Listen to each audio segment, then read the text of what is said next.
Bismillahirrahmanirrahim. Assalamualaikum warahmatullahi wabarakatuh. Alhamdulillah wa bihi nasta'in ala umuri dunya waddin wassalatu wassalamu ala sayyidil mursalin wa ala alihi wa sahbihi ajma'in. Subhanaka la ilma lana illa ma 'allamtana innaka antal alimul hakim. Rabbi shrah li sadri wa yassir li amri wahlul 'uqdatam min lisani yafqahu qawli. Wala haula wala quwwata illa billahil aliyyil azim. Jadi tuan-tuan dan puan-puan, muslimin muslimat, alhamdulillah pada pagi ini kita menyambung pengajian kitab Nurul Yakin fi Sirah Sayyidil Mursalin, kitab sirah kita karangan Asy-Syaikh Muhammad Khudairi Beg, ya, salah seorang alim daripada negara Mesir. Dan kita sampai muka surat 215, ya, insya-Allah hari ini kita tengok, ya, sambungan perang Ahzab ataupun kita panggil Ghazwah Ahzab atau Ghazwah Khandaq. Ya, Ahzab merujuk kepada tentera bersekutu, ya, yang berpakat, ya, untuk memusnahkan Nabi dan para sahabat. Yang kedua, disebut sebagai peperangan ataupun Ghazwah Khandaq kerana Nabi dan para sahabat menggunakan strategi, ya, menggali parit, ya, sebagai salah satu bentuk apa kita panggil, ya, bentuk sistem pertahanan, ya, kerana tentera musuh terlalu ramai sedangkan Nabi dan para sahabat, ya, daripada Madinah lebih kurang 6,000 orang sedangkan musuh lebih daripada 10,000. Jadi untuk mengimbangi jumlah tentera yang ramai maka digali parit yang kita tahu, ya, jaraknya 5.6 kilometer, ya, 5.6 kilometer, dalamnya 10 kaki, ya, dalam parit itu dan lebarnya 14 kaki. Dan dibuat dalam bulan Ramadan, ya, sebulan bulan Ramadan dalam keadaan para sahabat sedang berpuasa, ya, keadaan sejuk, ya, buah-buahan kurang, ya, kerana kita tahu musim sejuk bukan musim ataupun bulan yang sinonim, ya, dengan musim buah-buahan kurma. Kurma masak pada musim panas. Ya, ni jemaah haji yang masih berada di Mekah, ya, kita tahu, ya, di Madinah juga, ya, ini memang musim buah kurma nak masak musim panas. Jadi kalau sesuatu insiden ataupun peperangan itu berlaku pada bulan hujung tahun sebagai contoh, ya, jadi musim sejuk. Jadi kalau musim sejuk, ya, macam bulan 12 bulan 1 maka sudah tentu, ya, buah-buahan kurma tidak ada di pokok. Jadi yang ada hanya baki-baki kalau ada simpanan. Kalau tak ada maknanya mereka terpaksa menahan lapar, ya, mengikat perut mereka, ya, makan apa saja yang ada lah. Muka surat 215, ya, orang-orang musyrikin. Siapa dia musyrikin? Musyrikin adalah mereka yang kita panggil dalam bahasa lain allazina kafaru. Orang-orang kafir, ya. Orang kafir terbahagi dua. Ada kafir musyrik yang menyembah berhala, ya, menyembah berhala, ya, macam orang kafir Quraisy menyembah berhala.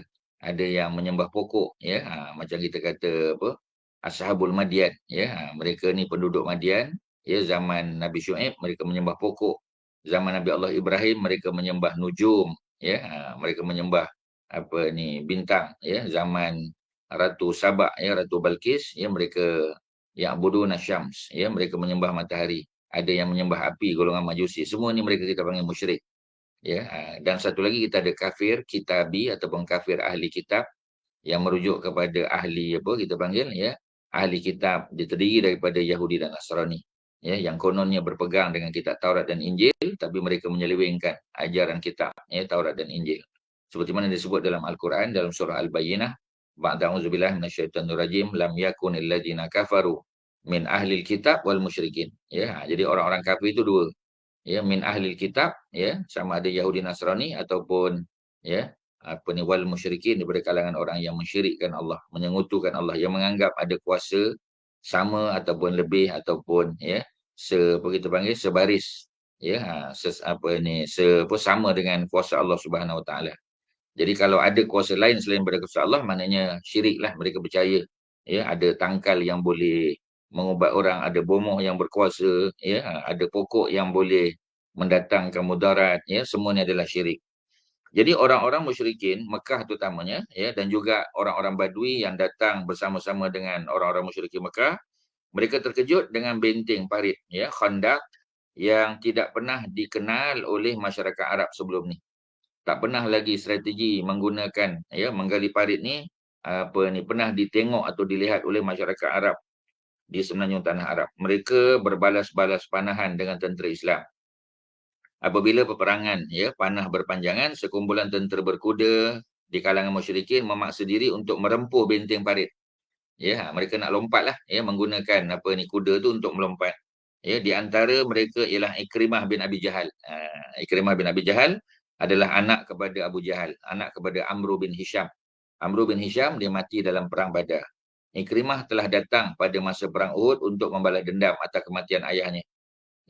Dan gagal. Dan kali ini Ikrimah datang lagi. Begitu juga dengan apa kita panggil dengan Khalid bin Al-Walid juga. Beliau juga kematian ayahnya Al-Walid bin Al-Mughirah. Jadi oleh kerana itu mereka kebanyakannya telah datang sebelum ni dalam perang Uhud untuk membalas dendam atas kematian ayah mereka. Begitu juga Amru bin Abdul Waddin ataupun Amru bin Abdul Wuddin dan lain-lain. Sayyidina Ali maksudnya bin Abi Talib menghadapi Amru bin Abdul Waddin ataupun Amru bin Abdi Wuddin dan berjaya membunuhnya dan kawan-kawannya yang lain melarikan diri. Jadi bila dibunuh dia punya apa kita panggil dia punya ketua, anak-anak buahnya lari. Naufal bin Abdullah terjatuh ke dalam parit dan lehernya patah. Sebab kita sebut tadi 10 kaki dalam. Jatuh kepala dulu patahlah. Sa'ad bin Mu'az terkena panahan musuh yang menyebabkan urat lengannya terputus. Sa'ad bin Mu'az adalah salah seorang daripada ketua kabilah Aus. Di Madinah ada dua masyarakat Arab yang mereka ini kebanyakannya berasal daripada negara Yaman. Datuk nenek moyang mereka dulu berhijrah ke Madinah kerana berlaku banjir besar di Yaman, kerajaan Sabak dulu, sehingga mereka punya apa kita panggil kebun, mereka punya tanam-tanaman hancur habis. Kita tahulah macam peristiwa kepala air di Kedah 2 kali berlaku. Jadi bila apa kita panggil bila berlaku peristiwa tersebut mereka yang duduk di sebelah rendah di bahagian bawah kebun-kebun rumah maknanya segala apa kita panggil kemudahan yang ada habis jadi oleh kerana itu maka masyarakat Yaman pada masa itu yang datang daripada kerajaan Sabak mereka terpaksa berpindah ke utara.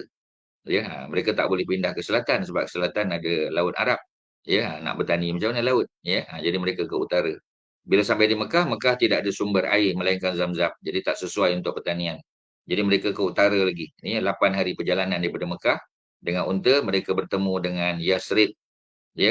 Jadi Yasrib itulah mereka mereka mustautin, mereka settle down di situ dan mereka menjadi para petani. Dan mereka terbagi dua, ada Khazraj dan ada Aus. Asalnya mereka ni adik-beradik. Dan mereka selalu berperang dibantu peperangan mereka ni oleh golongan Yahudi yang ada kepentingan. Sebab Yahudi ni pembuat senjata, mereka penjual senjata. Jadi bila berlaku peperangan, jadi mereka boleh bisnes. Jadi kadang-kadang ada orang mengambil kesempatan daripada kesusahan orang lain.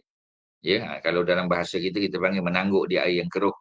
Menangguk air keruh ni maknanya orang susah, kita ambil kesempatan pula. Naikkan harga barang, kita jual, kita sorok dan sebagainya. Yang menyebabkan berlaku kekurangan bekalan makanan dalam pasaran. Jadi mereka juga ambil kesempatan untuk melaga-lagakan Aus dan Khazraj supaya Aus dan Khazraj tidak mengganggu kita panggil keberadaan orang-orang Yahudi di Madinah tu.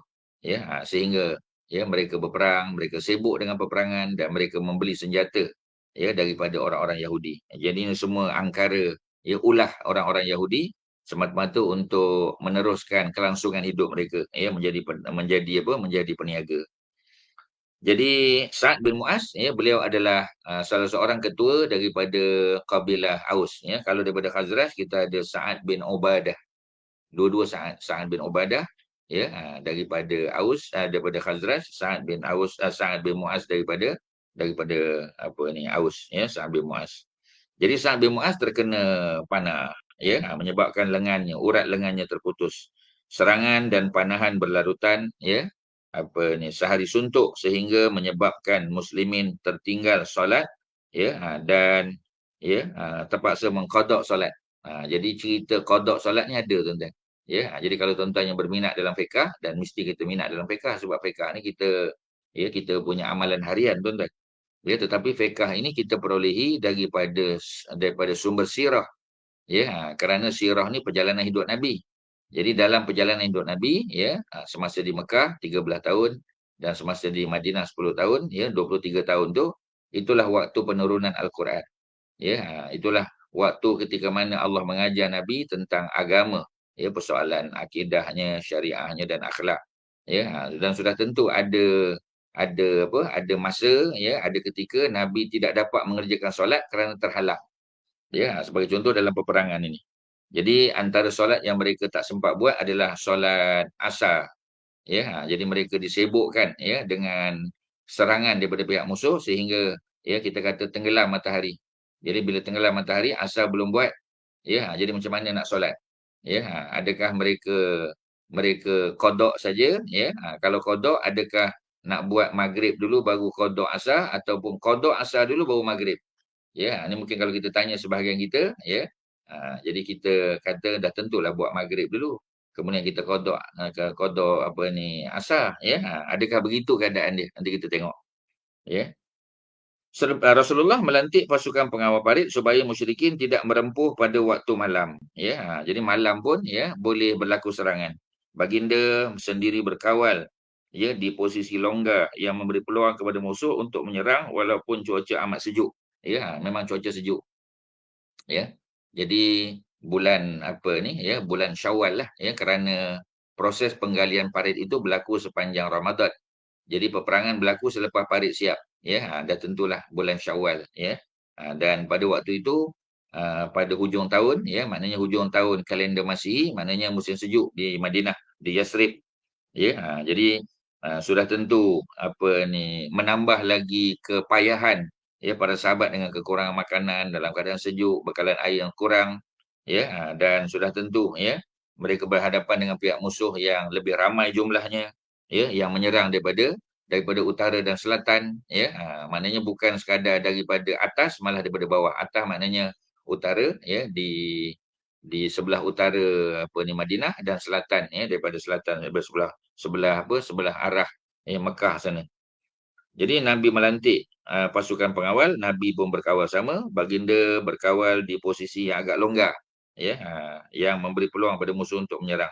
Baginda memberikan berita gembira kemenangan dan menjanjikan kebaikan kepada para sahabat, ya. Ini motivasi seorang ketua, dia memberi motivasi pada orang bawahan dia. Orang-orang munafik pula telah melahirkan apa yang mereka sembunyikan di dalam hati sehingga mereka berkata, Allah dan Rasulnya tidak menjanjikan kepada kita melainkan perkara yang memperdayakan saja. Jadi mereka menuduh Nabi dan risalah baginda itu adalah pembohongan semata-mata.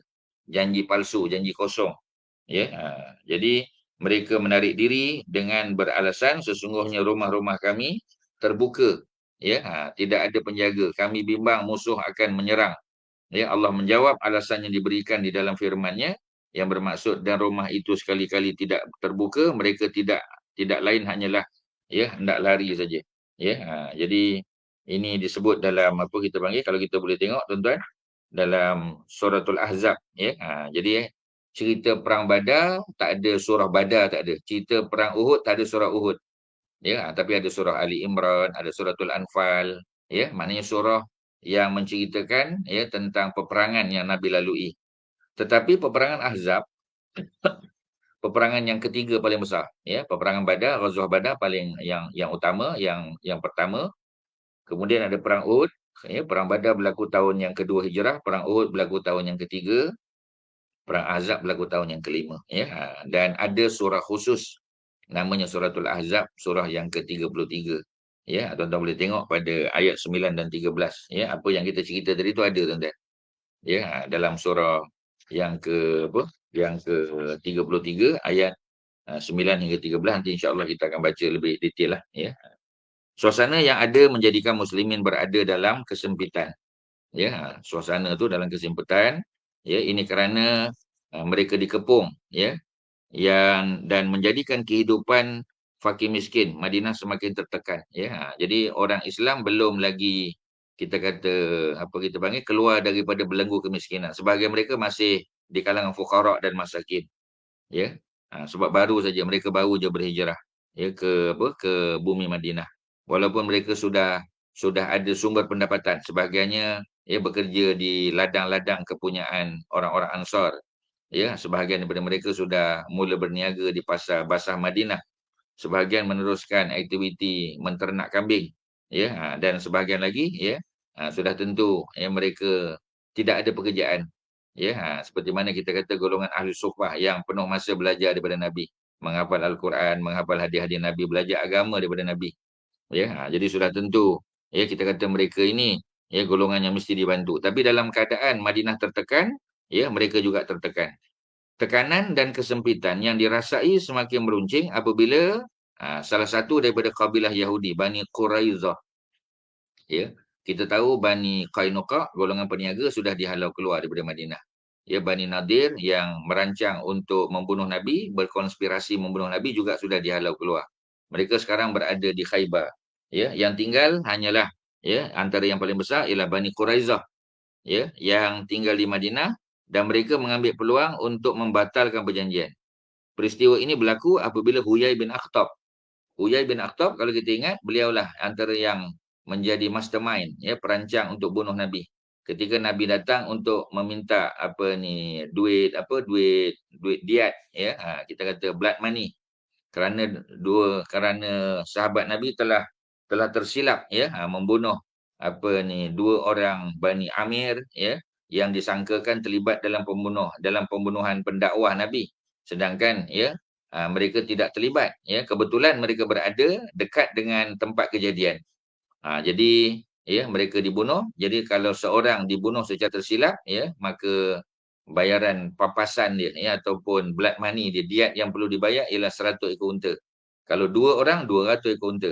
Cuba kita bayangkan ya. Sudah tentu ya lelaki yang terlibat dalam membunuh tidak mampu untuk melunaskan bayaran tadi. Keluarganya juga tidak mampu.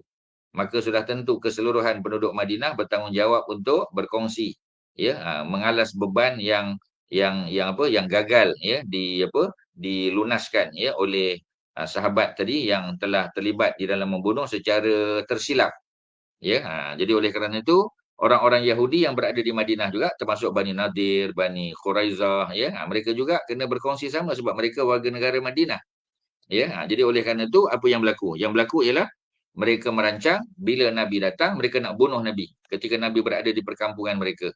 Ya, jadi oleh kerana itu, ya, Allah Subhanahu Wa Taala telah melalui Jibril alaihissalam ya memberitahu kepada Nabi bahawasanya mereka merancang untuk membunuh Nabi Bani Nadir dan mereka dikepung dan akhirnya mereka menyerah kalah. Mereka telah dihalau keluar daripada Madinah. Jadi yang tinggal hanyalah Bani Quraizah. Tetapi ya ulah ya kejahatan yang kita panggil dilakukan oleh ketua Bani Nadir yakni Huyai bin Akhtab berterusan.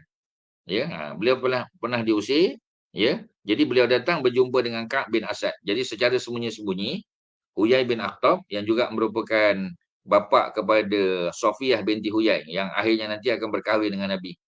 Ya, kita tahu dalam peperangan Khaybar, ya orang-orang Yahudi Bani Nadir kalah, ya mereka menjadi tawanan dan akhirnya ya salah seorang daripada puteri ya pemimpin Huyai bin Akhtab ni, beliau ya di offer oleh Nabi untuk dibebaskan dan di offer untuk menjadi isteri Nabi. Beliau menerima ya. Jadi Sofiyah menjadi salah seorang daripada ummun min ummahatil mukminin ya, salah seorang daripada ibu-ibu ya orang-orang beriman, yakni gelaran khusus yang diberikan kepada isteri-isteri Nabi. Jadi Huyai bin Akhtab ya, jadi beliau datang ya, datang secara bersembunyi, datang bertemu dengan ketua Bani Quraizah ya, yakni Ka'ab bin Asad.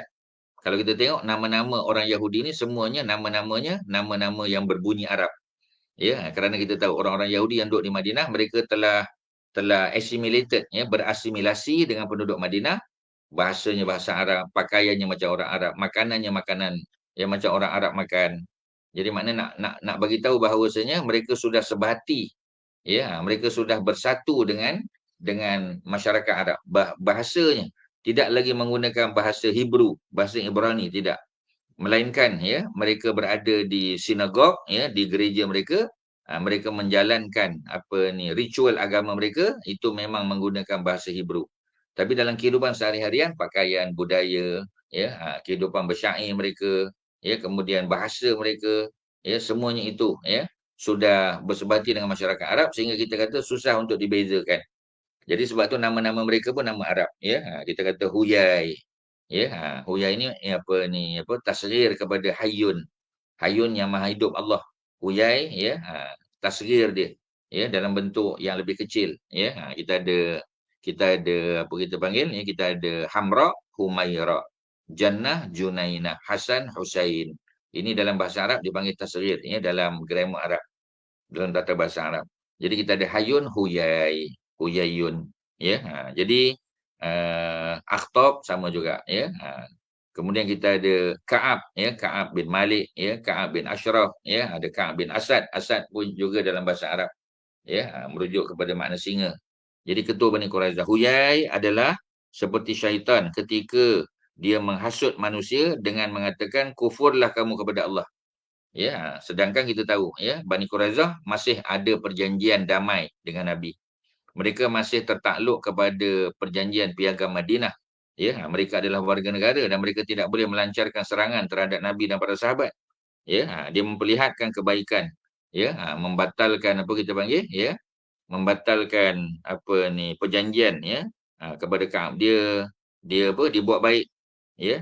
Jadi dia nak pujuk, nak lobby, ya, Ka'ab supaya membatalkan, ya, apa kita panggil, perjanjian damai mereka dengan Nabi dan para sahabat, ya. Dia sentiasa memujuk sehingga Ka'ab menyahut cabarannya untuk memerangi muslimin.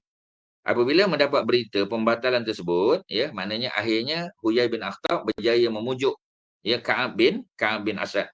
Rasulullah menghantar Maslamah bin Aslam mengetuai 200 orang tentera dan Zaid bin Harisah mengetuai 300 orang tentera untuk mengawasi perempuan dan anak-anak. Az-Zubair dihantar untuk mendapatkan kesahihan berita. Az-Zubair bin Al-Awwam, ya, ini salah seorang daripada apa kita panggil 10 yang dijamin syurga, dan beliau juga merupakan apa kita panggil, ya, sepupu Nabi, ya, sebab maknya Safiyah binti Abdul Muttalib adik-beradik dengan bapa Nabi, ya, Abdullah, bin Abdul Muttalib.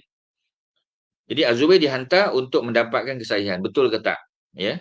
Apabila berjumpa dengan Bani Quraizah, ya, beliau mendapati mereka berada dalam keadaan marah, ya, dan kejahatan dapat dilihat daripada raut muka mereka. Mereka melakukan sesuatu yang menyakitkan Rasulullah sallallahu alaihi wasallam dan muslimin di hadapannya. Beliau pulang, ya, Az-Zubair pulang dan melaporkan apa yang berlaku kepada Nabi.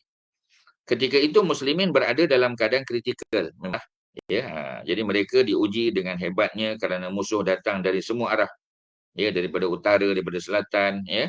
Pemandangan mereka pula tidak ketentuan arah. Hati mereka resah gelisah, ya. Ini semua, ya, diceritakan dalam suratul Ahzab, ya, ayat yang ke-9 hinggalah ke-13. Ya, kita akan baca teksnya nanti, ada dalam kitab kita ni. Jadi orang-orang munafik pula bercakap apa yang mereka ingin, ya, apa yang mereka ingin, ya, mereka cakap. Jadi maknanya semua benda ni menjadi sebab, ya, untuk menambahkan lagi rasa tertekan, ya, Nabi dan para sahabat. Rasulullah sallallahu alaihi wasallam bercadang untuk menghantar utusan berjumpa dengan Uyainah, ya, dan mengadakan perjanjian untuk menyerahkan 1/3 hasil tanaman Madinah supaya mereka menarik diri daripada peperangan tu.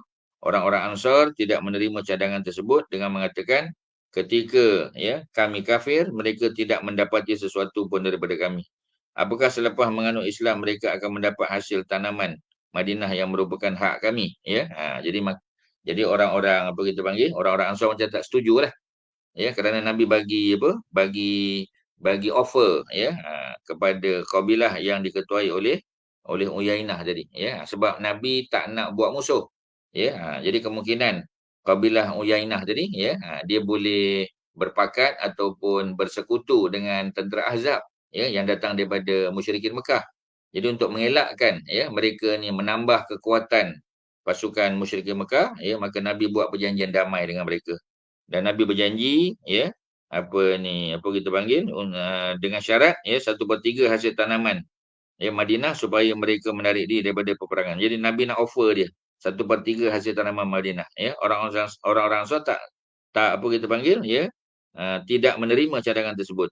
Ya, ketika kami kafir dulu, ya, mereka tidak mendapat sesuatu pun daripada kami. Maknanya ketika orang-orang Ansar ini, Aus dan Khazraj masih kafir sebelum kedatangan Nabi dan para sahabat, ya, jadi orang-orang daripada kabilah ya apa ni Uyainah ni tak dapat apa. Takkan selepas kami beriman, kami masuk Islam, ya, tiba-tiba kabilah apa ni Uyainah ni, ya, mendapat hasil tanaman Madinah, ya, yang merupakan apa kita panggil hak kami. Jadi mereka mempersoalkan isu ni. Apabila Allah menghendaki pemeliharaan terhadap sesuatu kaum, dia akan menyediakan sebab-sebab, ya. Dia akan menyediakan sebab-sebab. Jadi maksudnya nak bagi tahu bahawasanya apa, ya. Nak bagi tahu bahawasanya dalam sesuatu keputusan, ya, yang Nabi buat, ya, masih ada ruang untuk dipersoalkan. Melainkan kalau, ya, isu tersebut ataupun hal tersebut adalah wahyu daripada Allah, itu lain. Tapi kalau dia adalah pandangan, ya, daripada ijtihad Nabi, maka para sahabat akan bertanya, adakah ini ijtihad Nabi semata-mata ataupun wahyu daripada Allah? Ya, kalau dia bersifat administratif, ya, persoalan yang berkaitan dengan pengurusan, mana ada ruang, ya, untuk dipertanyakan balik. Ya, contoh macam Nabi buat keputusan untuk berkemah, bertahan di satu tempat di Badar. Ya, jadi para sahabat yang berada di situ melihat tempat tersebut tidak begitu sesuai. Ya, kerana di hadapan tempat tersebut masih ada mata air, masih ada telaga, depan lagi masih ada telaga. Jadi kata apa ni sahabat Ansar yang memberi nasihat kepada Nabi, ya, kata mereka, mengapa tidak kita ke depan saja? Pergi ke tempat yang paling jauh, ya, daripada sini mana paling dekat dengan musuh, dan kita pastikan musuh tidak ada ruang, ya, ataupun peluang untuk mendapat sumber air. Ya, jadi tak ada sumber air. Jadi kalau kita bertahan di sini, sumber air masih ada di depan. Jadi kita kambus, ya, kita tutup sumber air yang ada ni. Kita tutup lagi. Kita ambil yang terakhir yang paling dekat dengan musuh sehingga kita dapat menafikan, ya, apa ni musuh daripada mendapat sumber air. Ya, jadi Nabi telah menerima pandangan tersebut. Ya, kerana perkara tersebut bukan wahyu, ia hanyalah, ya, ijtihad baginda saja. Jadi kalau dia berijtihad, ya, Nabi berijtihad dan ijtihad Nabi itu, ya, apa ni ada ruang untuk dipersoalkan, ya, dipertanyakan, maka para sahabat akan melakukan perkara demikian dan Nabi bersetuju. Kerana pandangan para sahabat tadi itu lebih tepat, ya, kerana mereka lebih tahu, ya, mereka lebih apa kita panggil, ya, lebih well versed, ya, tentang kedudukan ataupun apa ni struktur muka bumi, ya, dan geografi yang berada di Badar pada waktu tersebut. Jadi Nabi, ya, ni kali pertama dalam peperangan Nabi terlibat, ya. Nabi juga tidak biasa dengan kawasan Badar tersebut. Tetapi ada sahabat lain yang daripada Madinah yang selalu berulang-alik melalui kawasan Badar dan mereka tahu bagaimana keadaan bentuk muka bumi Badar, di mana, ya, ada berapa banyak telaga, ya, sumber air yang mereka boleh kuasai. Jadi sebab itu Nabi memberi apa kita panggil persetujuan, ya, terhadap cadangan yang dikemukakan oleh sahabat tadi. Jadi apa kita panggil, ya, balik pada kisah tadi, ya, kita nak bagi tahu bahawasanya Nabi punya apa kita panggil, ya, Nabi punya cadangan ataupun Nabi punya pandangan itu masih ada ruang untuk dipersoalkan, dipertanyakan, ya. Itu kita kena faham, tuan-tuan, ya. Rasulullah bercadang tadi kita dah hantar, ya, kita dah sebut tadi, nak tarik perhatian, ya, nak buat hubungan dengan Uyainah tadi, ketua kabilah tadi, ya, nak buat perjanjian dan nak bagi 1/3 hasil tanaman Madinah. Para sahabat Madinah tak setuju, ya. Apabila Allah menghendaki pemeliharaan terhadap sesuatu kaum, ya, dia akan menyediakan sebab-sebab kejayaan mereka, ya, yang mereka tidak ketahui. Lihatlah kepada pemeliharaan Allah terhadap golongan yang berpegang teguh dengan agamanya, ya. Nu'aim bin Mas'ud Al-Asja'i. Jadi Nu'aim bin Mas'ud Al-Asja'i, ya, teman orang-orang Quraisy dan Yahudi daripada Bani Ghatafan. Jadi beliau daripada Bani Ghatafan, ya. Jadi oleh kerana beliau daripada Bani Ghatafan, dia adalah musuh Nabi. Ya, mereka tidak bersekutu dengan Nabi, ya. Tapi dia masuk Islam. Ya, dia datang jumpa Nabi lalu berkata, "Ya Rasulullah, aku telah masuk Islam. Kaumku tidak mengetahui." Maknanya dia masuk Islam secara senyap-senyap. Dia masih menyembunyikan keislaman dia. Ya, suruhlah aku melakukan sesuatu yang boleh membantumu. Jadi dia offer servis dia, tuan-tuan, ya. Dia nak bagi tahu bahawasanya dia boleh bantu Nabi. Ya, baginda menjawab, "Kamu hanyalah seorang diri. Nak tolong macam mana? Kamu seorang." Ya, one man show tuan-tuan. Ya, apa yang boleh kamu lakukan? Walau bagaimanapun, bantulah kami sekadar termampu. Sesungguhnya peperangan adalah tipu muslihat. Ya, sesungguhnya peperangan. Al-harbu khida'. Ya, innal harba khida'. Sesungguhnya peperangan itu adalah khida'un, adalah tipu muslihat. Ya, jadi Nuaim, ya, beliau daripada Bani Ghatafan, Nuaim bin Mas'ud, dan ya, beliau datang offer apa yang aku boleh buat. Nabi kata kamu seorang aja. Ya, tapi apa yang kamu mampu kamu boleh buat. Nuaim pun beredar keluar untuk berjumpa dengan Bani Quraizah yang telah membatalkan perjanjian dengan muslimin. Melihat beliau mereka menghormatinya sebab ya Ghatafan ni ada hubungan baik, ada hubungan damai, ya. Apa ni perjanjian damai dengan apa Bani Quraizah, ya. Kemudian apa ni beliau berkata, wahai Quraizah, kamu mengetahui aku menyayangi kamu, ya, dan aku bimbang, ya, kamu ditimpa sesuatu yang buruk, aku akan beritahu kamu suatu perkara yang aku harap kamu boleh rahsiakannya. Ya, dia dah mula main drama lah tuan-tuan. Ya, kemudian apa yang berlaku, ya? Yang berlaku ialah mereka menjawab, ya, kami berjanji. Beliau berkata, ya, Nuaim tadi, Nuaim bin Mas'ud Al-Asja'i tadi. Kamu semua telah mengetahui apa yang berlaku pada Bani Qainuqa. Bani Qainuqa adalah Yahudi pertama yang dihalau keluar. Dan Nadir juga, ya, dihalau keluar kerana berkonspirasi untuk bunuh Nabi. Mereka telah diusir, harta benda dan tanah mereka dirampas, ya. Apa ni Quraisy dan Ghatafan pula tidak seperti kamu. Sekiranya mendapat peluang mereka akan mengambilnya. Sekiranya tidak berpeluang mereka akan pulang ke negeri masing-masing. Jadi dia kata kedatangan musyrikin ni dan juga apa ni Ghatafan bukan nak tolong apa ni Bani Quraizah pun. Ya, dia lebih pada kalau dapat harta dia ambil lah. Ada kesempatan dapat dia ambil. Kalau tidak tidaklah. Ya, dan mereka boleh balik begitu saja. Ya, ke negeri masing-masing. Tetapi kamu tetap akan tinggal bersama dengan lelaki musuh kamu ni. Jadi Rasulullah lah. Ya, dia nak buat, dia main drama lah. Ya, dia buat tipu helah ni. Jadi aku berpendapat, ya, kalau kamu sendiri kamu tidak mampu menghadapinya. Aku berpendapat kamu jangan terlibat dalam peperangan. Dia nak ajak supaya Quraizah jangan terlibat. Sehingga kamu yakin bahawa Quraisy dan Ghatafan tidak akan meninggalkan kamu. Ya. Dan apa tadi, ya, dan tidak akan pulang ke negeri mereka. Ini boleh dilakukan dengan cara kamu mendapatkan 70 orang pembesar mereka sebagai tawanan kamu. Jadi minta 70 pembesar, ya, tawan mereka. Orang-orang Bani Quraizah memandang baik cadangan tersebut dan bersetuju. Jadi dia berjaya, ya. Dia dah berjaya mempengaruhi, ya, apa ni Bani Quraizah yang duduk di Madinah, masih di Madinah. Mereka ada perjanjian damai asalnya tapi sudah dibatalkan. Maknanya mereka menjadi musuh dalam selimut sebab mereka duduk dalam Madinah, ya, Madinah terkepung. Jadi kemudian beliau beredar dan pergi berjumpa dengan puak Quraisy pula. Beliau mengadakan perjumpaan dengan pemimpin mereka dan berkata kamu mengetahui kecintaan dan kasih sayang aku terhadap kamu. Dia drama pula dengan Quraisy. Aku akan ceritakan satu perkara dan aku minta supaya kamu merahsiakan. Jangan cerita ke orang lain. Ya, statement yang sama dia buat pada Bani Quraizah. Ya, mereka menjawab kami bersetuju. Beliau berkata Bani Quraizah menyesal terhadap tindakan mereka. Maknanya Quraizah membatalkan perjanjian itu satu penyesalan bagi mereka. Ya. Jadi mereka bimbang kamu akan pulang ke negeri kamu ke kampung halaman kamu ke Mekah dan meninggalkan mereka menghadapi Muhammad bersendirian. Mereka telah berkata kepada Muhammad, apakah kamu redha sekiranya kami mendapatkan sekumpulan pemimpin mereka dan kami serahkan kepada kamu? Jadi ya dia dah buat perancangan tu dia yang buat. Ya, ambil 70 pemimpin Quraisy, ya, kamu tawan, ya, dan dia kata Bani Quraizah ni nak bagi tawanan di kalangan pemimpin kamu tu nak bagi pada Muhammad. Ya, apakah kamu redha sekiranya kamu mendapatkan sekumpulan pemimpin kamu, ya, dan kami serahkan kepada kamu sebagai balasan. Kita, ya, meterikan semula perjanjian yang telah dibatalkan disebabkan angkara Bani Nadir. Ya, Bani Nadir tadi Huyai bin Akhtab tadilah. Jadi Ka'ab bin Asad, ketua Bani Quraizah, ya, telah termakan janji-janji manis daripada Bani Nadir. Ya, tetapi macam tadilah, ya, ketika mereka membatalkan perjanjian, kononnya mereka menyesal. Mereka tak menyesal kan?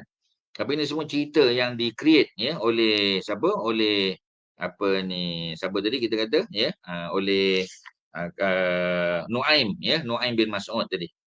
Jadi kononnya dia nak jadi orang tengah lah. Ya. Kemudian beliau berjumpa Bani Khatafan dan menceritakan apa yang sama, perkara yang sama.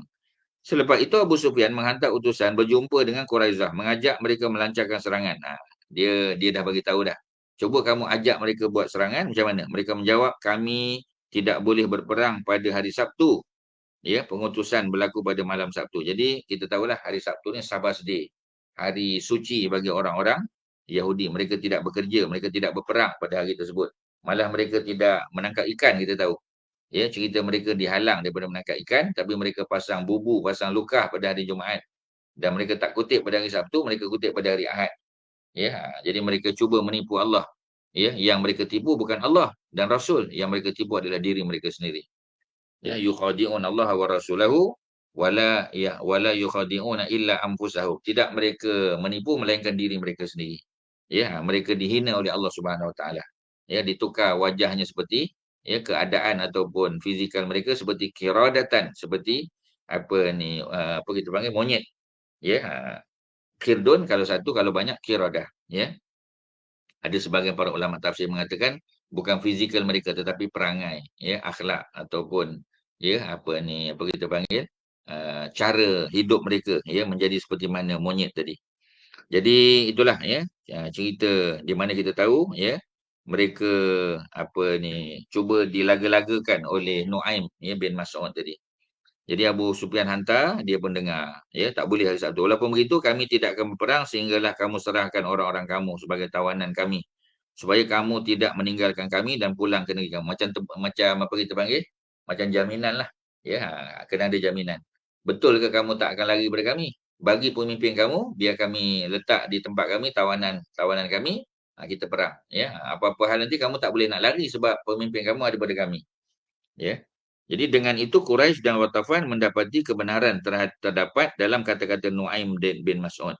Dengan itu kesatuan mereka ya apa ni berkecai dan mereka mula bimbang terhadap sesama mereka. Jadi pakatan mereka tu. Ya, jadi pakatan yang mereka buat tu kononnya kuat. Ya, tapi Nuaim bin Mas'ud telah melaga-lagakan mereka. Dan akhirnya pakatan di antara Quraisy ya daripada Mekah, Ghatafan, Badui dan juga apa ni orang-orang Yahudi Bani Quraizah tu berkecai, ya. Rasulullah telah mengadu kepada Allah yang merupakan satu-satunya tempat pengaduan memang. Ya, la malja'a ya wala manja minka illa ilaika. Ya, doa yang biasa kita baca. Tidak ada tempat perlindungan, tidak ada tempat selamat daripada engkau wahai Allah melainkan menuju kepadamu. Nak lari pada Allah, nak lari ke mana? Semua adalah bumi Allah. Semua adalah tempat ya yang dicipta oleh Allah Subhanahu Wa Taala. Sebab itu, ya, kita tak boleh lari pada Allah. Kalau kita nak selamat, bukan lari pada Allah, tapi mendekatkan diri pada Allah. La malja'a, tidak ada tempat perlindungan. Wala manja, tidak ada tempat selamat. Illa melainkan. Ya, melainkan ilallah. Ya, la malja'a wala manja minka, daripada engkau, wahai Allah. Illa ilaika, melainkan kepadamu, wahai Allah. Ya, jadi, nak bagi tahu bahawasanya, ya, Nabi apa ni bermunajat, mengadu kepada Allah. Baginda berdoa, ya Allah Tuhan yang menurunkan Al-Quran. Allahumma ya munzilal kitab. Ya, sangat cepat perhitungannya. Ya, jadi kalau Allah nak putuskan sesuatu, ya, kun fayakun saja tuan-tuan. Hancurkanlah tentera azab, ya. Apa ni apa kita panggil? Hazimil ahzab, ya. Hancurkan tentera azab ini. Ya Allah, hancurkanlah mereka dan berilah kemenangan kepada kami. Ya, hancurkan mereka dan berilah ya apa ni kemenangan terhadap kami kepada kami. Allah memperkenankan doa Rasulullah lalu menghantar angin sejuk pada malam yang gelap gelita ya. Orang-orang Arab merasa bimbang sekiranya orang-orang Yahudi berpakat dengan Nabi dengan para tentera Islam untuk menyerang mereka pada malam tersebut. Dengan itu mereka mengambil keputusan untuk pulang saja. Jadi mereka sudah hilang semangat, ya, dah demotivated ya. Jadi sebelum subuh ya. Bila Rasulullah mendengar bunyi bising yang datang dari arah musuh, Rasulullah pun berkata kepada para sahabat ya, sesuatu telah berlaku. Siapakah di antara kamu yang akan pergi mendapatkan maklumat untuk kita ya? Siapa yang nak pergi? Nak offer diri untuk cari maklumat. Para sahabat ya diam sehingga Rasulullah mengulangi pertanyaan sebanyak 3 kali. Di kalangan mereka terdapat Huzaifah bin Al-Yaman. Ya, ini kita kata antara setiausaha Nabi lah, penyimpan maklumat tentang orang-orang munafik. Ya, baginda berkata, kamu mendengar suaraku tetapi kamu tidak menyahutnya.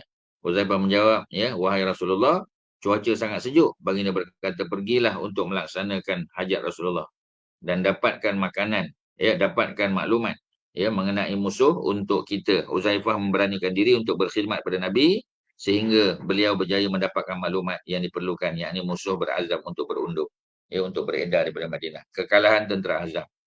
Kebimbangan musuh sampai ke peringkat ketua mereka Abu Sufyan bin Harbin. Ya, Abu Sufyan bin Harbin ini adalah bapa mentua Nabi lah.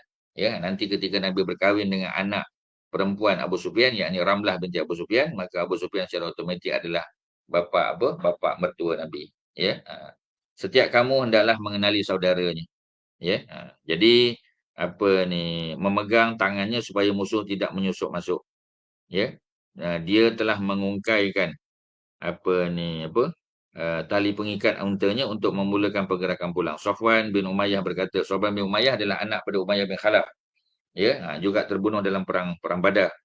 Beliau berkata, kamu adalah ketua tentera, kamu jangan meninggalkan mereka dengan pergi sendirian. Dengan itu Abu Sufyan turun dari tunggangan dan menyuruh tenteranya beredar. Dia mengarahkan Khalid bin Al-Walid bersama sekumpulan tentera supaya menunggu dan berada di belakang supaya tentera yang berundur tidak diserang daripada belakang. Jadi Khalid berada. Allah telah menyelamatkan muslimin daripada kesusahan disebabkan kesatuan, ya, kesatuan yang diwujudkan, ya, oleh tentera Ahzab yang terdiri daripada orang-orang Arab dan Yahudi. Ya, maknanya nak bagi tahu ini tentera Ahzab. Tentera Ahzab adalah tentera bersekutu, allied forces. Orang-orang musyrikin Mekah, ya, bergabung dengan kabilah-kabilah Badui yang bermusuh dengan Islam, termasuk kabilah Ghatafan, ya, dan juga orang-orang munafik di Madinah, termasuklah, ya, golongan ya, Yahudi Bani Quraizah yang masih lagi sepatutnya ada perjanjian damai dengan Nabi, dan mereka mengkhianatinya, mereka membatalkan sehingga mereka menjadi musuh dalam selimut. Ya, jadi kalaulah tidak disebabkan pemeliharaan daripada Allah terhadap agama dan kurniaannya, nescaya keadaan akan menjadi buruk. Pengunduran tentera Ahzab berlaku pada bulan Zulkaidah. Ya, jadi maknanya pengepungan itu sebab peperangan, ya, berlaku pada bulan Syawal, ya, masuk bulan Zulkaidah. Ya, kita kata hampir sebulan jugalah. Sememangnya, ya, layak bagi Allah untuk menamakannya sebagai nikmat daripadanya. Sebagaimana yang disebut dalam Al-Quran, kita tuan boleh tengok, ya, dalam dalam suratul Ahzab, surah yang ke-33, ya, daripada ayat 9, ya, auzubillahi minasyaitonirrajim, ya ayyuhallazina amanu. Kita tahu dah, ya, bunyi, ya, wahai orang-orang beriman ni menunjukkan, ya, dia adalah ayat dia adalah ayat yang turun atau surah yang turun di Madinah. Maknanya turun selepas hijrah. Ya, walaupun tak turun di Madinah, tapi kalau selepas hijrah kita panggil surah ataupun ayat Madaniyah. Ya, kalau yang turun sebelum hijrah, Makkiyah. Makkiyah sebelum hijrah. Madaniyah selepas hijrah. Tak kira di mana turun, yang penting selepas. Jadi maknanya kita capture, kita bezakan antara Makkiyah Madaniyah ni, ya, berdasarkan kepada bila turun. Ya, in terms of time, ya, kita bezakan dia. Bukan sangat in terms of tempat penurunan dia. Ya, venue turun ayat tu di mana? Bukan sangat pada venue tersebut. Ya, tapi lebih pada merujuk kepada apa? Lebih merujuk kepada bila masanya. Ya, it's a matter of time, ya, bukan apa kita panggil, ya, a matter of venue ataupun a matter of place, bukan. Sebab ada juga ayat Madaniyah yang turun di Mekah. Ya, macam kita kata kita panggil idza jaa nasrullahi wal fath. Ya, contoh macam kita kata ayat pada hari ini al-yauma akmaltu lakum dinakum, pada hari ini, ya, surah Al-Maidah, kami sempurnakan bagi kamu agama kamu, ya, dan kami cukupkan nikmat kami terhadap kamu, ya. Jadi semua ayat-ayat ni turun di Mekah, tetapi dia adalah ayat-ayat Madaniyah. Kerana turunnya bukan sangat kerana di Mekah, tetapi kerana selepas hijrah. Jadi hijrah itu menjadi pembeza, ya, di antara Makkiyah dan Madaniyah. Dan Madaniyah kita boleh kenal melalui ayat-ayat dengan lafaz wahai orang-orang beriman. Ya ayyuhallazina amanu uzkuru ni'matallahi alaikum. Ingatlah, ya, nikmat yang Allah bagi kepada kamu. Izja'a, ya, ketika mana ketika mana ja'atkum junudun, ketika mana datang kepada kamu junudun, ya, tentera-tentera datang. Ya, tentera ni dalam pelbagai bentuk, angin, ya, tentera datang dalam bentuk malaikat, datang dalam bentuk burung-burung, ya, datang dalam bentuk apa, sandstorm dan seumpamanya. Fa arsalna alaihim rihan. Kami telah utus, ya. Kami telah utus, ya, untuk apa kita panggil, ya, untuk mengalahkan musuh itu rihan. Rih, ya. Di sini merujuk kepada angin, bukan angin saja, angin ribut. Angin yang kuat, yang kencang, wa junudan, dan juga para tentera lam tarauha yang kamu tidak dapat melihatnya, malaikatlah tuan-tuan. Ya, kedatangan malaikat tu sahabat tak dapat tengok. Yang dapat melihatnya adalah musuh. Kerana ya, kedatangan malaikat tu menambah jumlah tentera Islam. Jadi bila musuh tengok, dia rasa gerut. Ya, jadi mereka melihat musuh apa ni dalam perang Badar tu sebagai contoh, ya, Islam ada 305 orang saja. Tapi ya, mereka melihat 2 kali ganda lebih ramai daripada jumlah tentera mereka. Musuh 1,000. Jadi mereka tengok macam 2,000 tentera Islam tu ataupun lebih lagi, ya. Kerana apa? Kerana Allah yang memperlihatkan perkara tersebut, ya, kepada apa? Kepada apa ni tentera musuh. Nabi dapat melihat para malaikat, ya, para sahabat tak dapat melihat. Sebab tu disebut wa dan lam tarauha, ya, dan apa kita panggil, dan apa ni tentera-tentera yang kamu tidak dapat melihat akannya, ya. Dan lam tarauha, ya. Wa kana Allahu bima ta'maluna basir, ya, dan adalah Allah Subhanahu wa taala itu, ya, Maha melihat apa yang kamu lakukan. Jadi Allah Maha tahu, Allah Maha melihat. Izja'ukum min fawqikum wa min asfala minkum, ni tadi kita sebut. Ketika mana tentera musuh itu datang bertemu kamu, min fauqikum, daripada belah atas. Ya, daripada belah atas, daripada belah utara lah. Wa min asfala minkum, dan juga daripada belah bawah, belah selatan. Ya, wa izzaghatil absar, ketika mana pandangan kamu jadi tak tentu arah.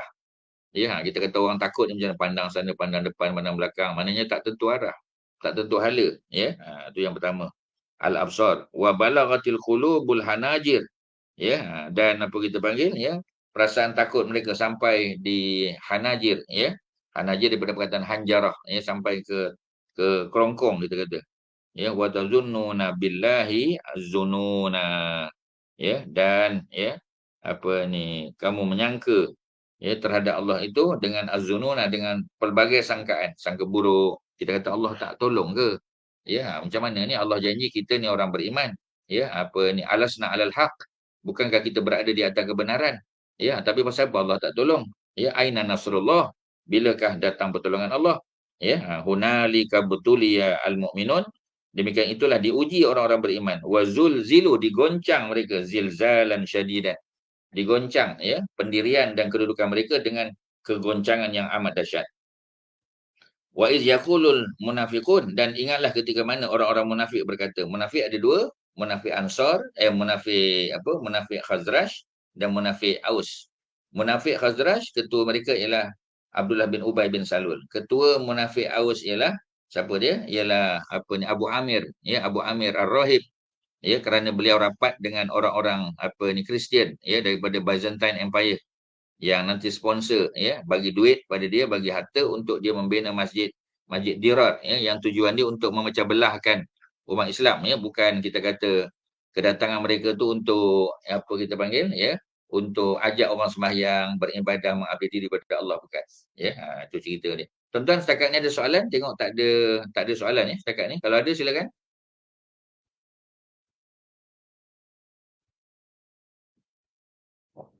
Tuan-tuan ada? Silakan. Ya.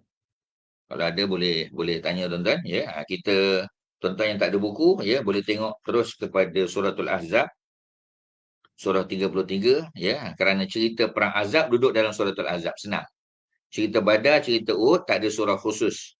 Ada dalam Ali Imran ada cerita, ya, dalam suratul Anfal contohnya. Al-Ahzab senang, ya.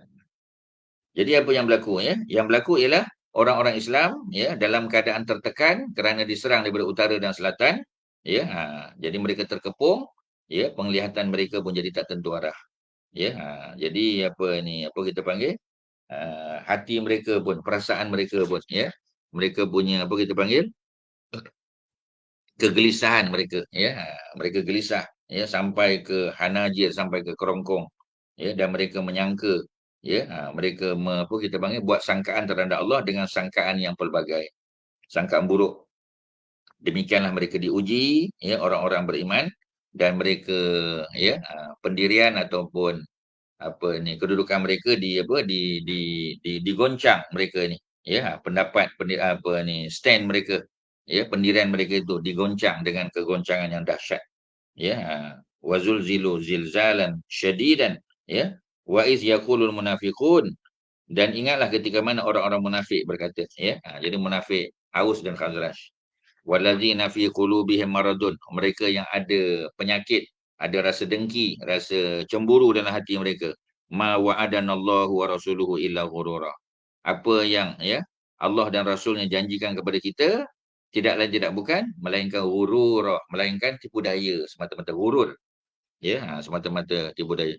Wa iz qalat ta'ifatun minhum, ya, dan ingatlah ketika mana satu kumpulan daripada mereka berkata, ya ahla Yasrib, dia tak kata Madinah, sebab Madinah tu ambil pada Madinah tu Nabi.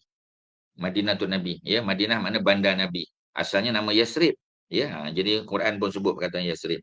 Ya ahla Yasrib, wahai orang-orang Yasrib, mana penduduk asal, bukan muhajirin yang datang daripada luar, bukan. Ini penduduk asal, muwatinun, ya, mereka yang duduk asal. Mereka ni bumi putera Madinah, macam Aus dan Khazraj tadi, ya, orang-orang munafik, ya, yang ada di situ. La muqama lakum farji'u, ya.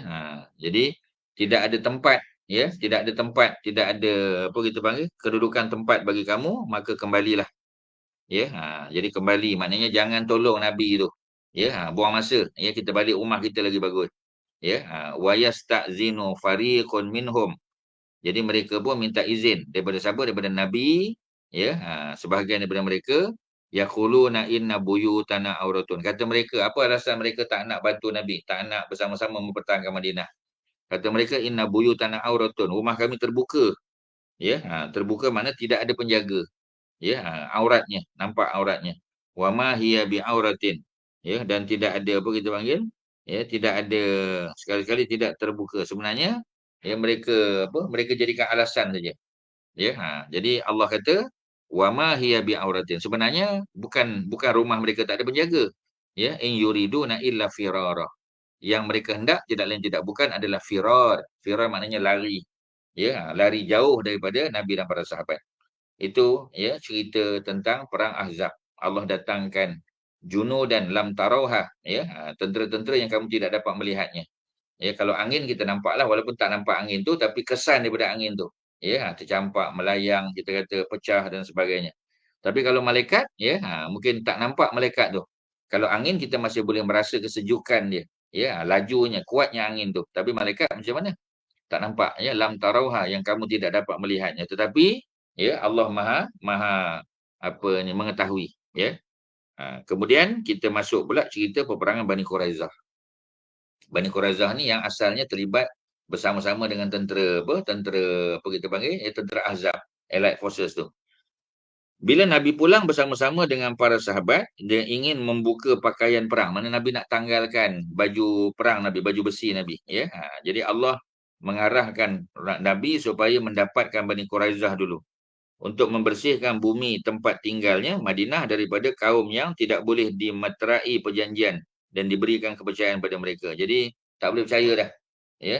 Tidak selamat hidup bersama-sama mereka ketika genting, ya, sebab mereka ini buat perjanjian damai, kemudian mereka mencabul kehormatan perjanjian tersebut, mereka putuskan hubungan dengan Nabi dan mereka jadi musuh dalam selimut. Jadi buat apa kita nak kekalkan hubungan dengan orang yang begini? Maka Rasulullah berkata kepada para sahabat, jangan ada seorang pun di kalangan kamu yang bersembahyang asar kecuali di perkampungan Bani Quraizah. Dalam hadis yang sahih Nabi kata, la yusalliyanna ahadukumul asra illa fi Bani Quraizah. La yusalliyanna, janganlah, ya, la yusalliyanna ahadukumul asra, janganlah seseorang daripada kamu sembahyang asar illa, melainkan, ya, di mana? Illa fi Bani Quraizah, melainkan di Bani Quraizah. Maknanya, ya, bila sampai di sana baru sembahyang. Maknanya kalau ikut lafaz hadis tu, ya. Tapi para ulama kata bukan itu maknanya, ya, bukan nak suruh sembahyang di perkampungan Bani Quraizah, bukan, tetapi nak suruh mereka bersegera, ya. Jadi belum sembahyang asar lagi. Jadi dalam perjalanan ada yang berhenti, ya, solat macam gitulah, ya. Dalam perjalanan tengok ada R&R, ada tempat boleh ambil uduk, mereka pun turun solat. Ya, ada yang terus, ya, meneruskan perjalanan sampai di perkampungan Bani Quraizah, ya, sudah masuk waktu maghrib baru mereka qada asar. Ya, macam kita sebut tadi, ya, Nabi juga pernah qada asar. Ya, sebab tidak ada apa kita panggil, tidak ada ruang untuk solat kerana mereka dikepung daripada segenap arah ya oleh tentera musyrikin, oleh tentera bersekutu ya, di kalangan Ghatafan ya, kita kata orang-orang Badui yang tak suka dengan Islam, daripada kalangan munafikin ya, daripada kalangan Yahudi Bani Quraizah ya, dan seumpamanya. Jadi apa ni, Nabi tertinggal sembahyang, terlepas waktu ya, begitu juga Saidina Umar. Sehingga Umar apa kita panggil ya, memarahi apa ni orang-orang Quraisy yang menyebabkan mereka tidak dapat mengerjakan solat. Ya, pada masa itu belum ada lagi perintah ya syariat solat apa, solatul khauf, solat dalam keadaan takut, dalam keadaan peperangan belum ada lagi. Ya, jadi apa yang berlaku? Mereka pun berwuduk di butahan ya, kemudian Nabi perintahkan mereka untuk qada asar dulu. Lepas tu barulah solat maghrib, dengan syarat maghrib itu masih panjang masanya. Tapi kalau maghrib sudah berada di penghujung, dah tentulah ya kita solat maghrib dulu. Ya, kalau sempat kita barulah kita qada ya asar. Tetapi kaedah sebenarnya kalau masih panjang waktu, apa yang kita lakukan bukanlah jadi yang kita lakukan tu bukanlah maknanya solat maghrib dulu, tapi qada dulu ya, sebab qada tu hutang. Bayar hutang dulu ya, kemudian barulah kita solat maghrib. Itu yang Nabi tunjuk ya, yang Nabi tunjuk semasa berkawal di kawasan parit ya.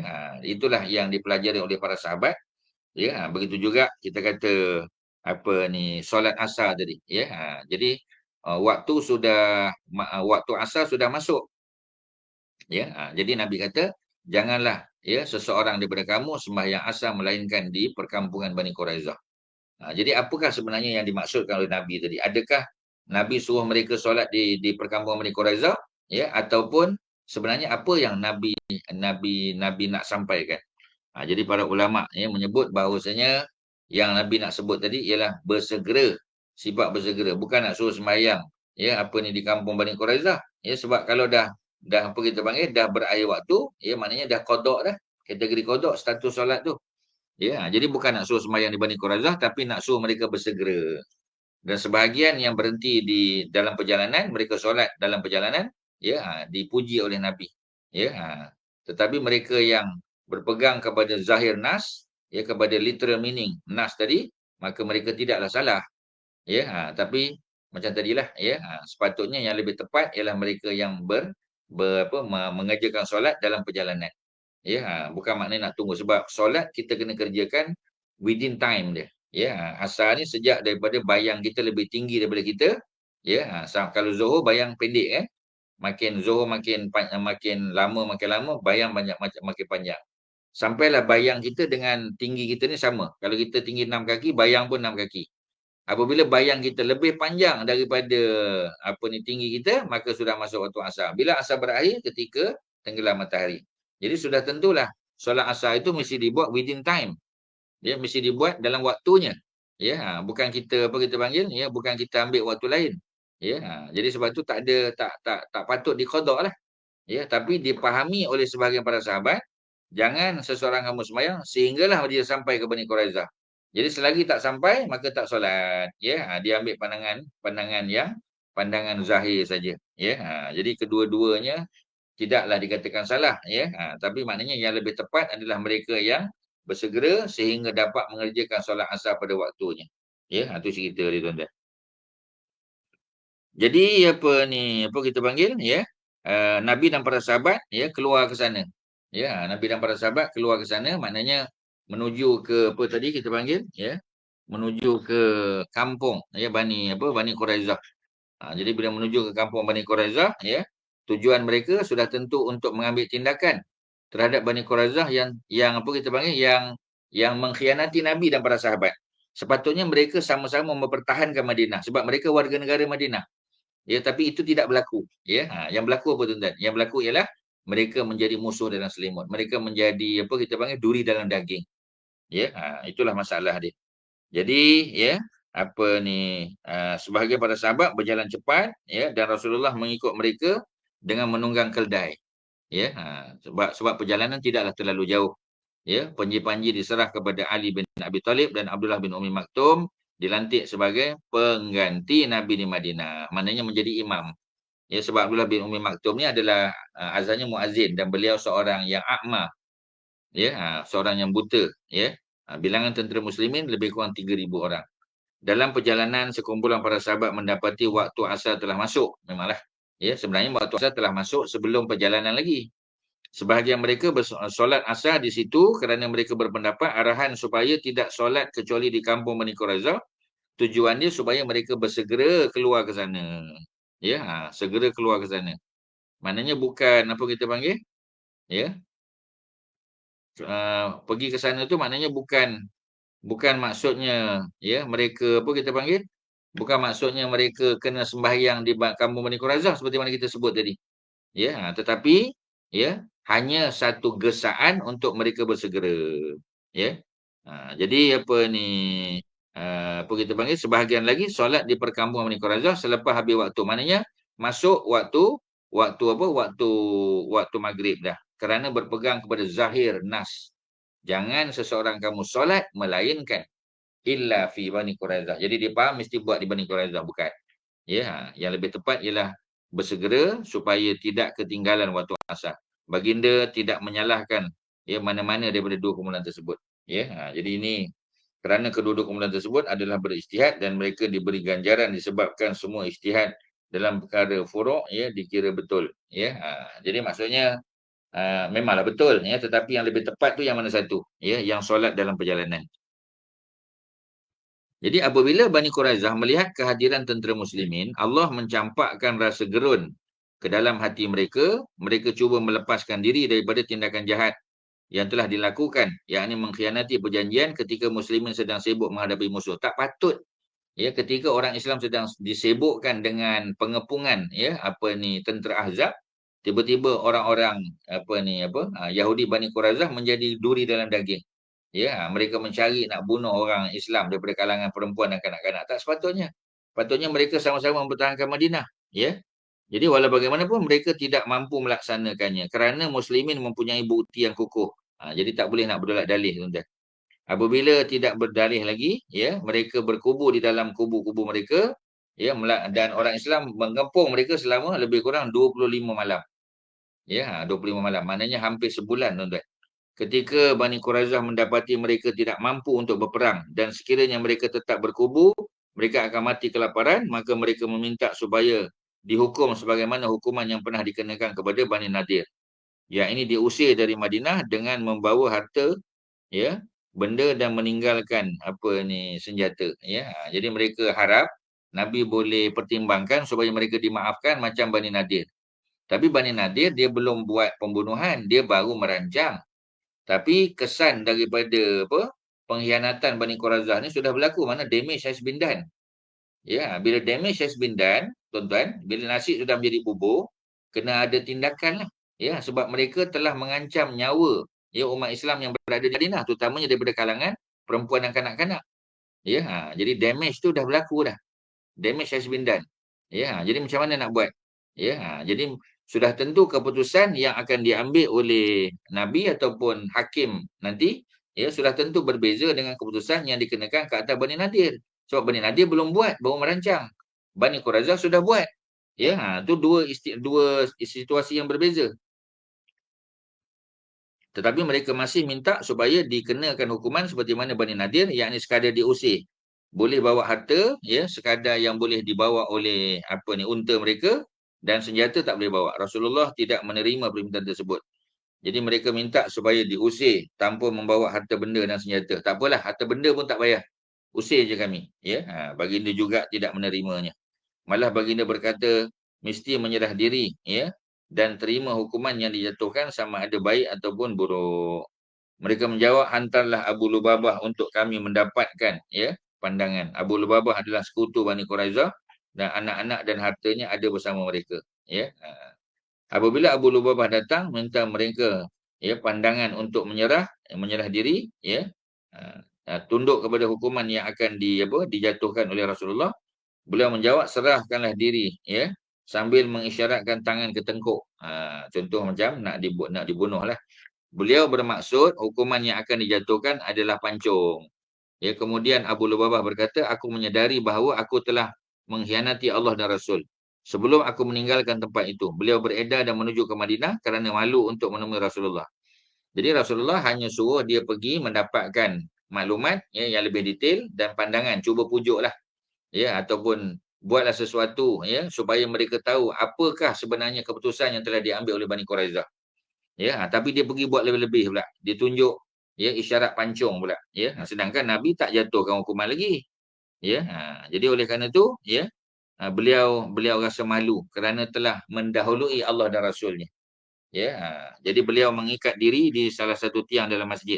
Ya, kalau kita pergi masjid Masjid Nabawi, dalam Raudah ada satu tiang dipanggil Ustuwanah ya, Abu Lubabah atau Ustuwanah At-Taubah. Tiang taubat. Ya, dia ada tulis tentang besar ditulis ya di tiang tu. Ya, di tiang tu ditulis Ustuwanah. Ustuwanah tu tiang lah. Ustuwanah Abi Lubabah ya, ataupun Ustuwanah At-Taubah. Ada sampai sekarang masih ada lagi tuan-tuan. Ya, kerajaan Saudi kekalkan. Kita pun boleh tengok ya yang mana satu. Jadi dia pun datang masuk masjid ya, dia apa kita panggil ya, dia ikat dirinya. Ya, jadi ikat dirinya sehinggalah Allah menyatakan hukuman dia. Apabila Rasulullah bertanya pada dirinya, baginda diberitahu apa yang telah dilakukan. Baginda bersabda, sekiranya beliau datang berjumpa nescaya aku akan memohon keampunan untuknya. Tetapi beliau melakukan apa yang dilakukannya, oleh itu kita biarkan sehingga Allah menyatakan hukuman. Patutnya bila dia menghadapi masalah jadi dia dah tersilap cakap, patutnya dia pergi jumpa dengan Nabi. Ya, menceritakan keadaan sebenar ya, supaya Nabi boleh mohon keampunan daripada Allah Subhanahu Wa Taala. Tapi bukan itu yang dilakukannya. Ya, dia telah ambil keputusan sendiri, diikat badan dia.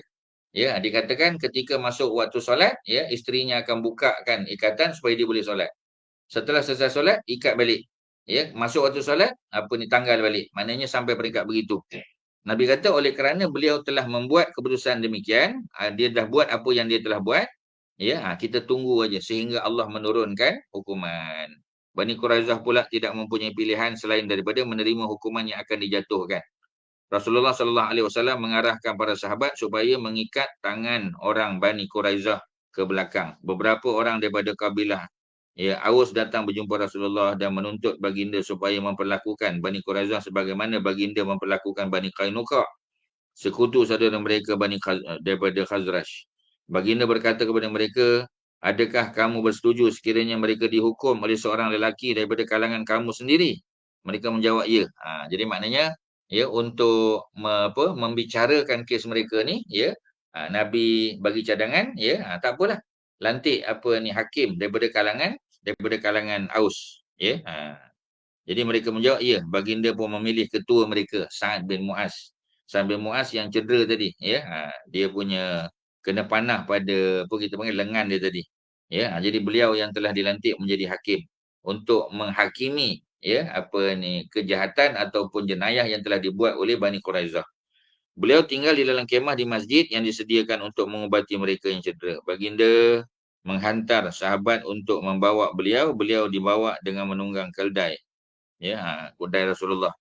Sekumpulan orang-orang Ansar mendapatkannya sambil berkata, buat baiklah kepada kawan-kawanmu. Apakah kamu tidak melihat apa yang dilakukan oleh Ibn Ubay terhadap kawan-kawannya? Ya, Sa'ad bin Mu'az menjawab, sekiranya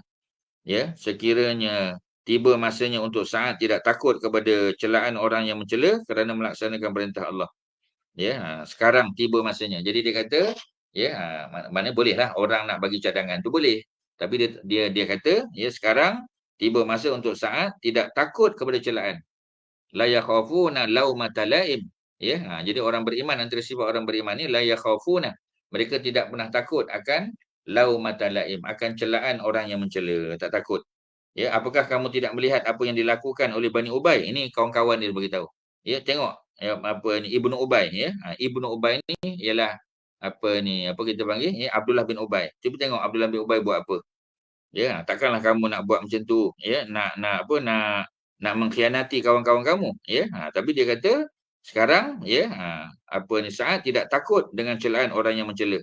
Ya, kerana dia nak melaksanakan perintah Allah dan Rasul. Apabila beliau sampai di hadapan Rasulullah dan para sahabat yang sedang duduk, baginda bersabda, bangunlah untuk menyambut pemimpin kamu, ya, dan turunkanlah dia, ya. Sebab apa? Sebab dia dalam keadaan sakit. Tuan-tuan jangan lupa, ya, putus urat apa lengan dia. Jadi Nabi minta supaya apa kita panggil, bangun untuk hormat, ya. Walaupun Nabi melarang, ya, orang apa ni berdiri menghormati baginda kerana Nabi takut mereka berlebih-lebihan. Seperti mana, ya, orang-orang apa ni Nasrani memuliakan Nabi Isa sampai mempertuhankan Nabi Isa. Itu dah berlebih-lebihan sangat, ya. Jadi bangunlah untuk menyambut pemimpin kamu dan turunkanlah dia, daripada kenderaan dia. Ya, jadi arahan tersebut dilaksanakan oleh para sahabat, ya, yang berkata sesungguhnya Rasulullah telah melantik kamu menguruskan urusan kawan-kawan kamu, ya, Bani Quraizah, dan menjatuhkan hukuman terhadap mereka. Rasulullah berkata kepadanya, hukumlah mereka wahai Sa'ad. Sa'ad berpaling ke arah yang tidak terdapat Rasulullah lalu berkata, kamu terikat dengan janji Allah dan perjanjian dengannya. Apakah kamu akan terima hukuman yang aku jatuhkan? Mereka menjawab, ya. Kemudian beliau berpaling, ya, ke arah yang terdapat Rasulullah lalu berkata, hukumanku, ya, juga akan dilaksanakan oleh orang yang berada di sini. Sambil, ya, menundukkan pandangan matanya kerana menghormati Rasulullah, mereka menjawab, ya. Beliau berkata, hukumanku ialah lelaki hendaklah dibunuh, perempuan dan anak-anak mereka ditawan dan harta mereka dijadikan harta ghanimah. Rasulullah berkata, sesungguhnya kamu telah menjatuhkan hukuman terhadap mereka selari dengan hukuman Allah. Wahai Sa'ad, ya, apa ini kerana itulah hukuman bagi pengkhianat dan pengingkar janji. Jadi hukuman yang dijatuhkan oleh apa ni Sa'ad bin Mu'adz tu adalah keputusan yang Nabi pun redai. Inilah keputusan yang paling tepat, ya, sebagai hukuman kepada pengkhianat Bani Quraizah tadi, ya, dan pengingkar janji, ya, sebab mereka telah mengingkari janji taat setia mereka kepada Nabi, ya. Tu cerita dia, tuan-tuan. Okey, ya, belum ada soalan, silakan tuan-tuan kalau ada soalan, ya. Memang nampak clear cut lah perbincangan kita, ya. Tapi kotlah tuan-tuan ada dengar daripada apa, baca daripada buku lain, ya, mungkin ada Google, ada Wikipedia dan sebagainya. Mungkin tuan-tuan ada beberapa maklumat yang apa, yang kita kata apa ni berbeza, ya, mungkin boleh dikemukakan. Jadi Rasulullah mengarahkan supaya hukuman tersebut dilaksanakan dan harta benda mereka dikumpulkan. Ya, jadi yang dikumpulkan berjaya lebih kurang 1,500, ya, bilah pedang, 300 helai baju besi, ya, 2,000 tombak dan 500 buah perisai. Ya, shield tuan-tuan ada 500. 2,000 tombak, ya, ada 200 helai baju besi dan ada 1,500 bilah pedang. Mereka juga memperolehi banyak perabot, ya, bekas-bekas air, unta pengangkut air dan kambing. Rasulullah membahagikan harta ghanimah yang diperolehi termasuk pokok kurma dan tawanan kepada 5 bahagian. Tentera berjalan kaki mendapat 1/3 daripada bahagian yang diperoleh oleh tentera berkuda. Ya, jadi tentera apa? Berjalan kaki mendapat 1/3 saja. Yang berkuda dapat 3/3. Baginda juga memberikan kepada perempuan yang bertugas merawat tentera yang cedera bahagian mereka. Di antara harta ghanimah tersebut terdapat tong-tong, ya, yang berisi dengan arak, maka baginda mencurahkannya. Jadi kalau yang ada arak tak bolehlah, ya. Ini tahun yang kelima walaupun belum ada pengharaman arak secara mutlak, belum lagi. Innamal khamru wal maisir wal ansabu wal azlam rijsun min amali syaitan. Ya, dalam suratul Maidah kan ayat 90. Ayat tu belum turun lagi. Ya, tetapi, ya, apa ni apa Nabi arahkan supaya dituang, ya, dikosongkan apa ni tong-tong yang berisi arak tadi, ya. Jadi merawat tentera, ya, mereka juga dapat habuan, ya, sebab mereka juga terlibat dalam peperangan. Jadi maka baginda mencurahkannya. Selepas hukuman dilaksanakan, luka Sa'ad bin Mu'adz pecah, ya, makin kritikal dia, menyebabkan beliau meninggal dunia akhirnya. Kedudukannya di kalangan orang Ansar adalah seperti kedudukan Abu Bakar di kalangan orang-orang Muhajirin. Jadi maknanya memang pemimpin tertinggi lah, ya, yang paling mulia. Beliau mempunyai pendirian yang tegas dalam semua peperangan yang berlaku sebelum peperangan Khandaq. Rasulullah sallallahu alaihi wasallam amat menyayanginya, ya, dan memberikan berita gembira dengan menjanjikan syurga kepadanya. Disebabkan amalan-amalan agung yang dilakukannya ketika muslimin pulang ke Madinah, Allah menerima taubat Abu Lubabah melalui firman-Nya, ya.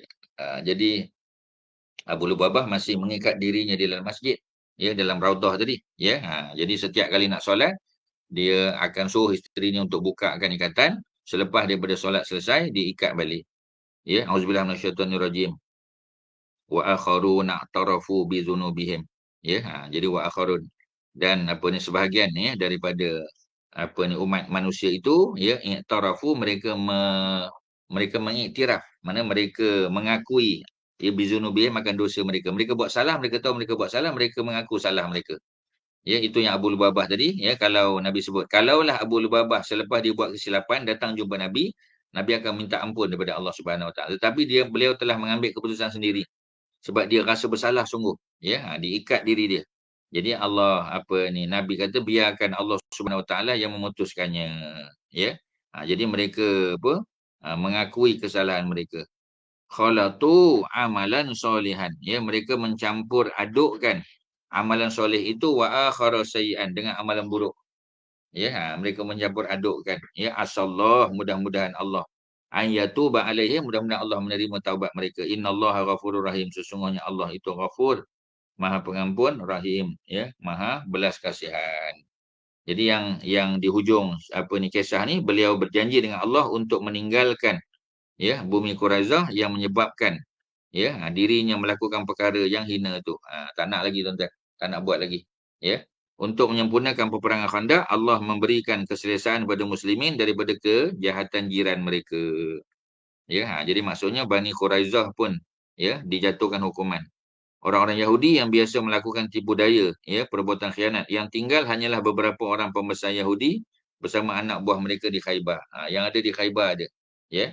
Itu pun Huyai bin Akhtab yang datang melobi, ya, orang-orang Bani Quraizah untuk datang, ya, membatalkan perjanjian dengan Nabi, ya. Jadi itulah, ya, kita kata tipu daya yang mereka buat tu. Ya, mereka sebenarnya dah selamat keluar.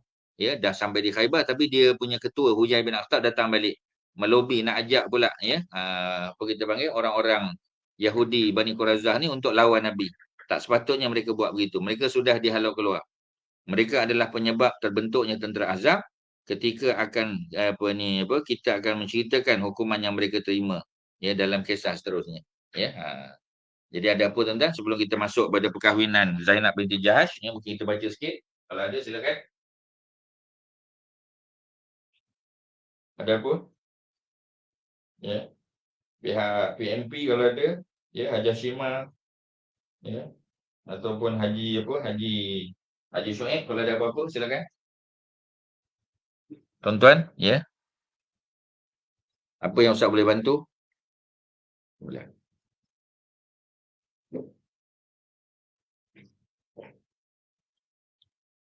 Kalau tak ada, kita baca sikit perkahwinan, ya, Nabi dengan Zainab binti Jahash.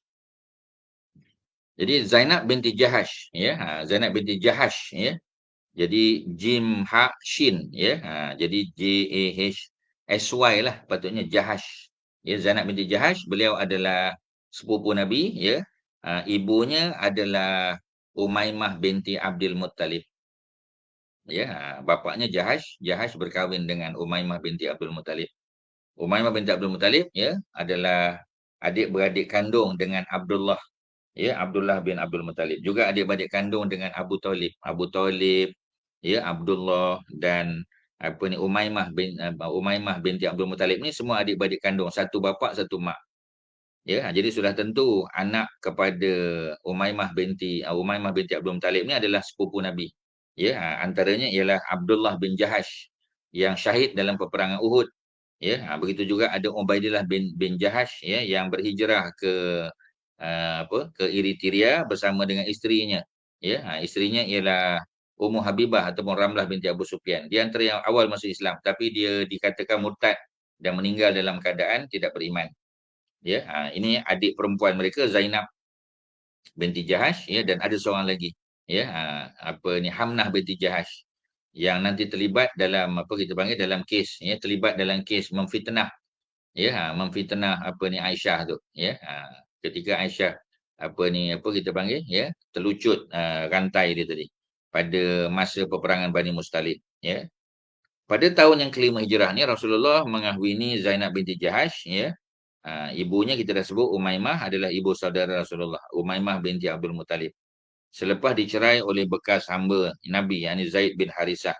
Nabi yang meminang Zainab, ya, untuk Zaid bin Harisah. Perkahwinan antara Zainab dan Zaid berlaku disebabkan Rasulullah telah meminangnya untuk Zaid. Keluarganya merasa keberatan untuk menerima pinangan tersebut, memandangkan kedudukan Zainab yang mulia.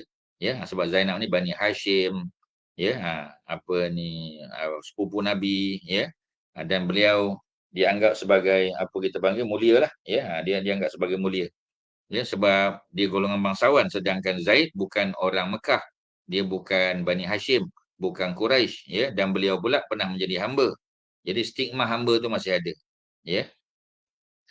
Kebiasaan orang-orang Arab, mereka tidak suka mengahwinkan anak perempuan mereka, ya, dengan bekas hamba, dan meyakini bahawa tidak seorang pun di kalangan bekas hamba yang sekufu.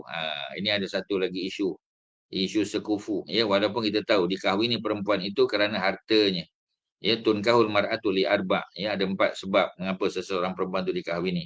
Yang pertama, lima liha, kerana hartanya, wali hasabiha, ya, kerana apa, kedudukan, ya, kedudukan keturunannya, wali jamaliha, kerana kecantikannya, wali diniha, dan kerana agamanya, ya, maknanya kerana apa kita panggil, kerana lima liha, hartanya, ya, kerana apa kita panggil tadi, kedudukannya, kemudian kerana cantiknya ataupun handsome, dan juga kerana agama. Fazfar bizatid din, maka pilihlah yang beragama. Taribat syadah, pasti kamu akan beruntung. Ya, tak ada pun cerita sekufu. Maknanya kalau perempuan itu ada MBA, ada Master in Business Administration, atau ada Masters lah. Ya, jadi suami pun kena ada Masters juga, ataupun kena ada PhD, tak mestilah. Ya, tapi penting tak benda-benda tersebut? Jawapannya ada kepentingan juga. Ya, dia main peranan, tuan-tuan. Ya, jadi dia play a role, ya. Sebab apa? Sebab cuba tuan-tuan bayang, ya, isterinya ada masters, ya, ada MBA, pegang jawatan tinggi dalam syarikat. Nanti bila ada annual dinner sebagai contoh, ya, dah tentu mereka akan duduk di meja yang sama dengan board of director, ya, dengan apa ni, top management sesuatu syarikat. Ada suami pula, suami dia pula SPM je, ataupun diploma, ya, diploma holder saja, tuan-tuan. Ya, kalaupun tak ada apa, nanti orang tanya, universiti mana belajar, master di mana? UK ke US ke apa? Jadi ya, dia boleh menimbulkan rasa malu, segan dan sebagainya. Jadi sebab tu kalau boleh diambil kira sekufu ni pun, ya, kita kata, ya, bagus jugalah, ya. Maknanya boleh mengelakkan berlaku fitnah di kemudian hari. Ya, berlaku isu kita kata tak puas hati dan sebagainya. Jadi orang-orang Arab, ya, terutamanya daripada kalangan Quraisy, ya, Bani Hashim terutamanya, mereka memang, ya, tidak suka mengahwinkan anak perempuan mereka dengan bekas hamba. Ya, Zaid, ya, sekalipun Rasulullah telah mengambil sebagai anak angkat, tetapi kedudukan tersebut tidak menjadikannya mulia. Ya, ini pada pandangan mereka. Apabila Allah menurunkan firman yang bermaksud dan tidak harus bagi orang-orang yang beriman, lelaki dan perempuan, apabila Allah dan Rasul telah menetapkan keputusan. Ya, jadi tak patut, tak wajar, ya, sama ada apa kita panggil, bagi orang-orang beriman tu, ya, orang beriman lelaki dan perempuan, iza qadallahu wa rasuluhu amran, iza qadallah, apabila Allah telah menetapkan sesuatu, ya, sesuatu urusan, maka tidak wajar, ya, iza qadallahu wa rasuluhu amran ayakuna lahu khiyaratan min amrihi, ya, tidak patutnya ada, tak ada apa, ada pilihan, ya, dalam urusan mereka. Kalau Allah dah, Nabi dah pinang, terima dan sudahlah. Ya, jadi tidak harus, ya, makana apa ni, apa kita panggil, tidak harus, tidak wajar bagi seseorang lelaki beriman, ya, lelaki atau perempuan, bila Allah dah buat keputusan, maka, ya, maka dia apa kita panggil, ya, maka dia ada pilihan lain. Sepatutnya mereka terima saja. Dan sesiapa yang tidak taat pada hukum Allah dan Rasul, maka sesungguhnya dia telah sesat dengan kesesatannya nyata. Faqad dhalla dhalalan ba'ida. Maka dia telah sesat dengan kesesatan yang nyata. Tak sepatutnya.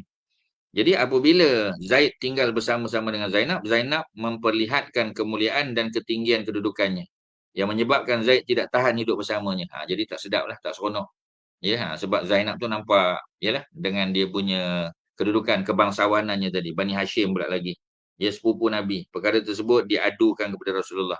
Jadi macam inilah, ya, kalau kita ada masalah, kita adu, ya, tanya, ya, mengadu, supaya Nabi boleh bantu menyelesaikan masalah, ya. Dan Nabi arahkan supaya cubalah, ya, cuba kita kata berbincang ke, bawa bincang dan bersabarlah, sehingga, ya, beliau tidak sanggup lagi hidup bersama. Maka Zaid rasa berat sangat. Maka beliau memberitahu baginda, ya, tekadnya untuk menceraikan Zainab. Memandangkan kehidupan berkeluarga di antara Zaid dan Zainab seolah-olah suatu perkara yang sia-sia, maka Allah mengarahkan nabinya supaya mengahwini Zainab.